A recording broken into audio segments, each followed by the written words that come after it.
There were more protests overnight in Minnesota over the police shooting of Daunte Wright in Brooklyn Center, Minnesota. Former officer Kim Potter appeared remotely in court yesterday for killing the 20-year-old during a traffic stop. She is charged with second-degree manslaughter after police say she accidentally fired her gun instead of her taser. She is due back in court May 17th. Wright's family says they want accountability, but nothing will bring back their son. Even then, when that happens, if that even happens, we're still going to bury our son.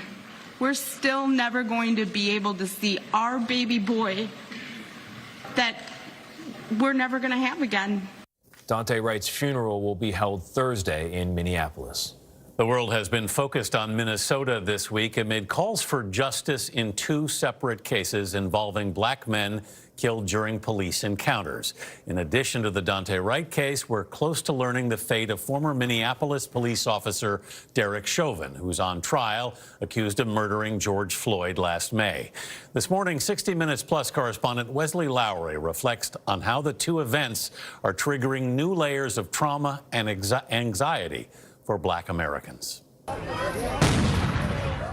eyes of the nation are on Minnesota, where protests rage in the streets following the police shooting of Daunte Wright.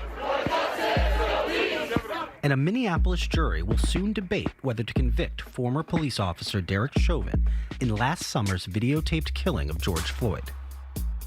But among the sea of scenes, a particular moment stands out. As Wright's family addressed a crowd of reporters, the slain man's aunt revealed that there was a direct connection between Wright and Floyd. His girlfriend was a teacher for my nephew! Two men, whose names will now forever be connected in death, were 1 degree of separation from being acquainted in life. It was a reminder that black America, though diverse and complex, remains relatively small. The anxiety that accompanies each new video of a black man or woman killed by the police is not theoretical, but the very literal fear that the next victim could be someone you know. The families of the slain become bound together in grief, while the deaths of their sons and daughters become symbols for the anger and fear of an entire race of people.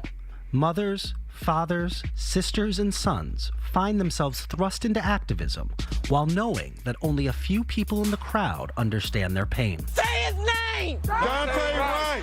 And when the people pour into the streets, whether Chauvin is found guilty or innocent, it's only a matter of time before another name becomes a hashtag, and another family joins the fraternity of the grieving. For CBS This Morning, Wesley Lowery. Wesley Lowery, so well said. Yeah. And I think that's what's so concerning, because it escalates so quickly. That's the problem. Just doing ordinary things escalate so quickly, seemingly, when you're dealing with someone of color.